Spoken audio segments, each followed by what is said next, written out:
Hi, welcome to the first mystery panel. This one is all about chair making. I'm Kyle Barton. I'm with the MWA Podcast and BB Custom Tools. And joining us today are two outstanding chair makers, Blake Loree and Jacob Eickstead. Ooh, I got it right. They're going to be joining us and tell us all about chair making, their insights on building chairs, and their experiences they've had in doing this for a number of years. First off, I'll start with you, Blake. Tell us a little bit about yourself and how you got into chair making. So I've been a woodworker ever since I was about 3 years old. Just been a long time passion of mine. Got into Windsor chairs maybe 7 years ago. I got an order for 8 sack backs, never having built a Windsor chair. And so it was time to figure it out. And it was always something I'd wanted to do, and I'd even made a few parts. But that was really kind of what launched me into a journey.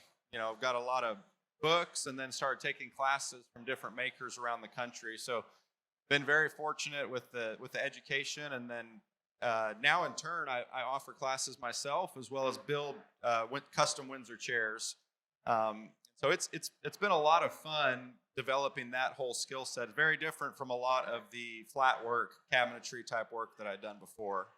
Yeah, fantastic. Jacob, what about yourself? I got into chair making basically what I was at home watching PBS, like a lot of us, and I had watched The Woodwright Shop, and I saw Chris Schwartz, and I saw him building this Shakespeare chair, and I was like, that's so cool. I think that's just an interesting chair. And it didn't just happen right then. I ended up building other things and built a stake saw bench, and then took a class with Chris Schwartz as the pandemic was happening and the lockdown was happening. And it was like Thursday of the lockdown. And we're all like, well, let's finish these chairs, I guess. We're here, right? And so I started building that chair, I finished that chair. I went home, built 2 more chairs. It was just very, it interested me more than just the 90 degrees and everything, which I love doing that casework like you described earlier. I love doing dovetails and all those things, but chair making's interesting because it's all the angles and how you're going to sit, and is this more comfortable this way or leaning back, or what are you going to use that chair for? And that's what I love about it. Plus they're just like, they're interesting, and you can make a cute chair or a dignified chair or an ugly chair if you want, you know. That's what I really love about it, is the variety of it. Yeah, and we are sitting in chairs that these two gentlemen have made. So anyway. So Blake, what do you like about chair making besides, you know, as it relates to cabinets and stuff like that? What do you find it different and exciting to build chairs instead of like traditional cabinets? Well, for me, it is more of the process than even just the finished piece. We're actually all chair people. We all like to sit down, right? So we all like a good chair. And there's been so many designs. The Windsor chair is about 300-year-old design with some of the originals still around. So it's a testament to the joinery, but then also the function. People wanted these chairs and they kept them around. And so I would say the biggest thing that differentiates it, though, is the amount of hand tool work that goes into one of these. So when you're going to rive a log, shape those parts down with a draw knife, carve a seat by hand, many of those processes you can't replicate with a machine. They don't have a machine out there that will follow the fibers like a draw knife does. And so to me, my passion has become hand tool woodworking and encouraging other people to do that. And then combined with those techniques, you end up with a product that is actually superior in terms of comfort. Because when you follow the grain on a spindle, for example, you're able to take that to a much smaller dimension than you could with a piece that's sawn. So therefore, you have a chair that can flex, and it kind of moves with you, as well as it's going to be more durable because of the flexibility, withstands a lot of abrasions and things that it gets better than some other designs. So I think for me, being able to go to the log right when I need it, split parts out, and watch that progression from start to finish it is one thing that differentiates it the most in my mind over just starting with a stack of dry boards. Fantastic. Jacob, what about yourself? What do you like about chair making compared to cabinetry and those kind of things? I definitely love the variety of chairs. Absolutely couldn't agree more. I love the hand tool woodworking part of it. I mean, this chair was put together last weekend by all hand tools. And the only thing I used, actually, full disclosure, was a bandsaw. Everything else was hand planes from the beginning of the board to the end. And you can use the different types of woods that you have. You can use the different shapes that you have. And what I like about the Welsh stick tear style is it's kind of what I have is how I make it. You're not like sitting there obligated to use it. My board's not that wide, well, you're going to make a narrower chair. You don't have to stick to these dimensions. And so you can have that creativity. And with hand tools, you have that creativity. It almost happens as you're building it. That's the really cool thing. You're like, hey, I like this to be a little bit tighter. I like it to be a little bit more curved. And you can do that right there while you're making it. I personally actually have a bleeding disorder that if I got hit by a back, if a table saw nipped me and it took a finger off, I would have a very serious situation. So I much prefer hand tools because they're safer. You can hurt yourself with a hand tool. You're probably going to be able to stop whatever it is, You're probably not going to be without a finger with a hand tool. And that's one really great thing about chairs is all on hand tools, and 16 hours later, I have a chair. 20 hours later, it's painted. So. Well, that's a good point. So, Blake, a lot of woodworkers think you need specialized tools and expert skills to build a chair. So, do you? It's absolutely true. So you got to buy more tools. Yeah. That's why I got into teaching, so I could buy 5 times the tools that I personally needed. So, to me, it depends on which chairs you're wanting to build. Right. There's a few of them out there that I'll mention Curtis Buchanan has designed that you can build with about 10 tools. And that was his idea of making it. He calls it the democratic chair because it makes it more available to everyone. So I try to encourage people to start out with a smaller toolkit, be able to even build a couple perches or, a couple smaller pieces, and then decide, is this the path I want to go woodworking wise? You can definitely end up with a lot of specialized jigs and tools depending on the complexity of the chairs you want to build. But starting out, you don't have to get into that. So I encourage people, buy a draw knife, buy an end shave. A Travisher is great.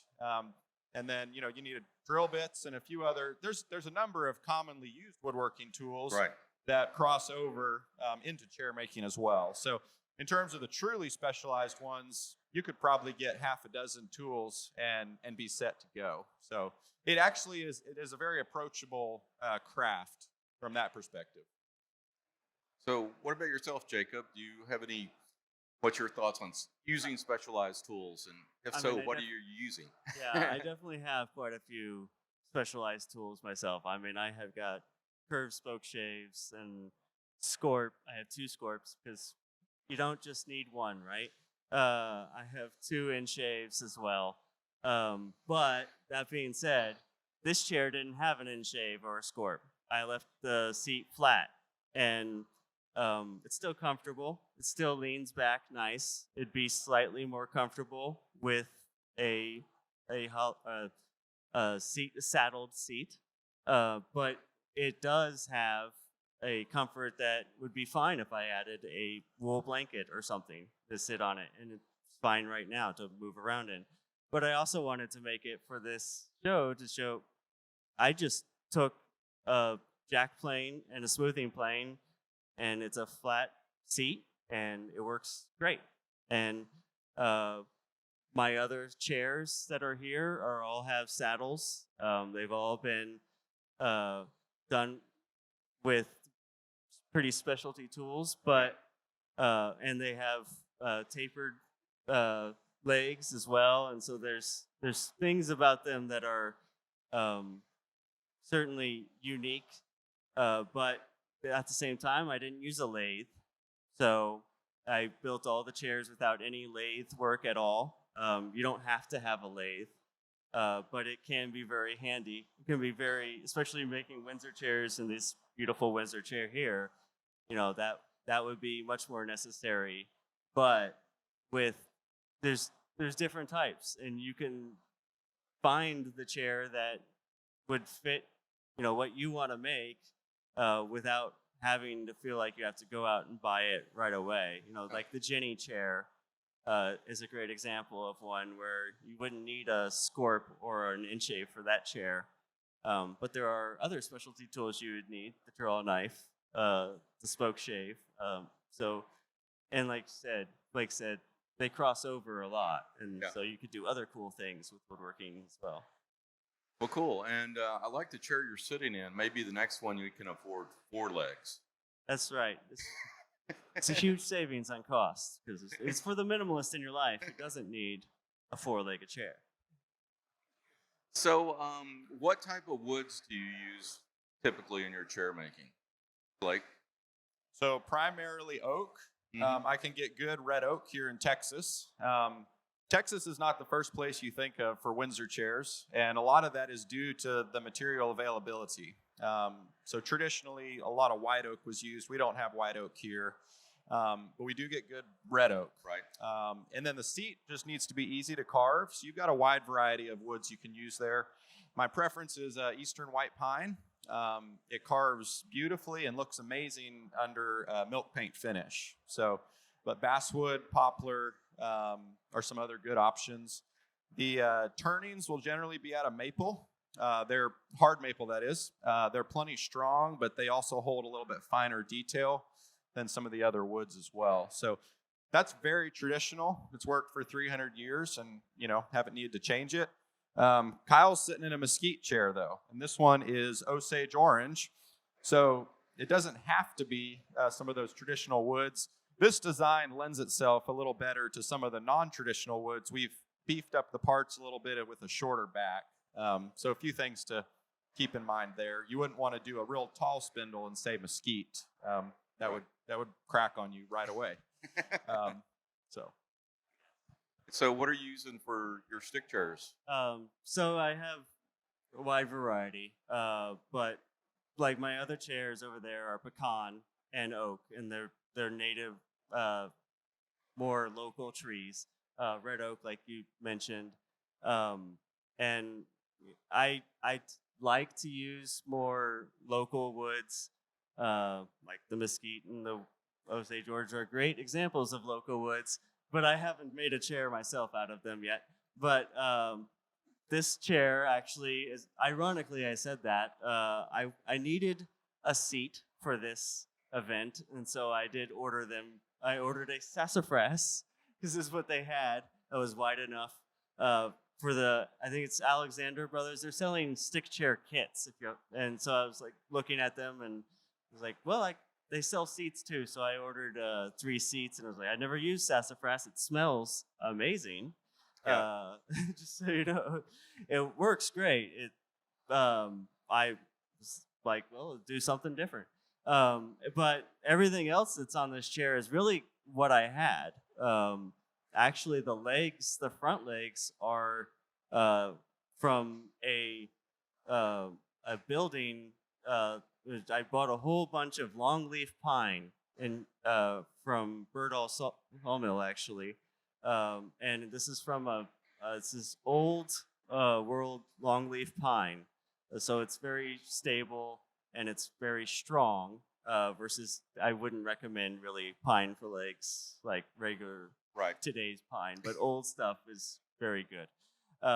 And same with this backrest, and the spindles are oak, and at the back leg here, the one leg that's really my one back leg is an oak leg because I figured it's putting on a lot of weight. Yep. I better go with something really strong. But most everything that I use is oak or pecan. But I also think try something different. There's lots of options out there. With this one, I was painting it, so I knew I could mix and match a whole bunch of different species. And that's like, if you have that situation, paint it, and then it doesn't, as long as they're strong, it doesn't really matter what different color they are. Yeah, if you're not familiar with your typical Windsor chairs, that's why most of them are painted, because they have 2 to 3 different types of wood in them. So the paint kind of puts all that together. Last question before we turn it over to y'all. What is a good introductory chair making project for someone? Blake, let's start it with you.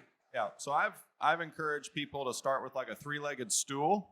The joinery, the carving, all of that is very similar to what you have on a full-size chair, but it's just a lot less effort. If you make mistakes, it's less wood that's going into the burn pile. Or winter's coming, keep the shop warm. So a 3-legged perch, also called, is a great starter. You can also do like a short bench. You can even do a Windsor chair, just the base, and you'll have a good functional place to sit. If some of the back joinery or bendings kind of intimidate you. So you can, the biggest thing is to start, just get into it. I've also found that people that carve spoons and other things, it lends itself very well because they're already familiar with a lot of those edge tools. A lot of the spoon carvers will actually split out their own stock. So if you want to make chairs and it's just super intimidating, start with a few smaller carved items, kind of get your feet wet with that. You'll also learn a little bit about how the wood, behaves as it dries, which is very important in Windsor chair making.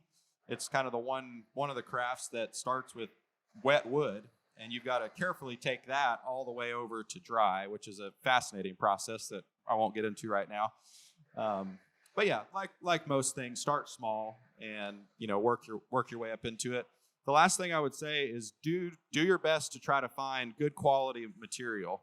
There's nothing that'll turn you off more from green woodworking if you find a gnarly old pecan and hope that you can split it out, shave it, and produce something beautiful. So it's it takes time to kind of find the good woods, especially here in Texas. But I'm happy to help point you in the right direction on some of those contacts.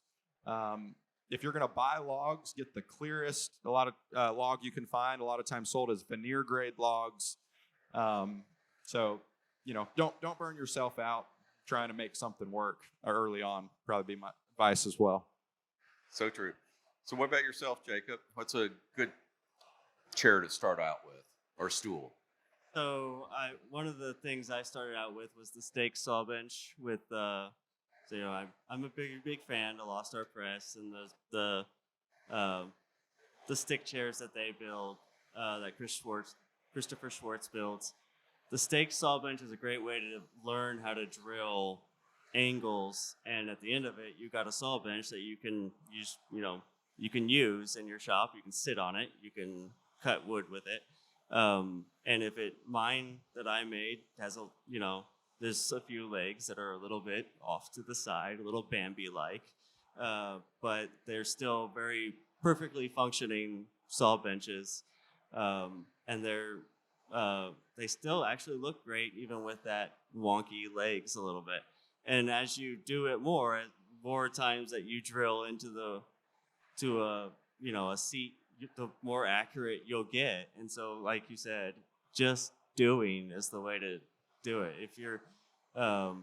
If you're just reading the blogs about chair making, you're just seeing it on Instagram, it's not going to teach you what you're doing. It's till you actually take the tool to the wood, that's when you actually learn the things.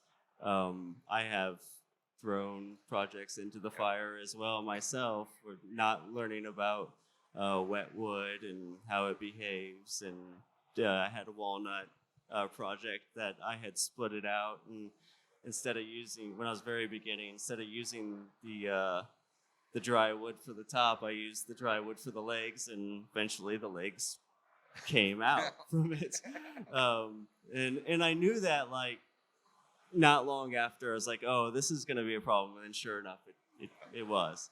And what I would, I would say start with those things that are simple, just like made a great point, where you put legs on a platform and then go from there. Add the back after that. You don't have to take it like full on nice Windsor, but also taking a chair making class will be huge.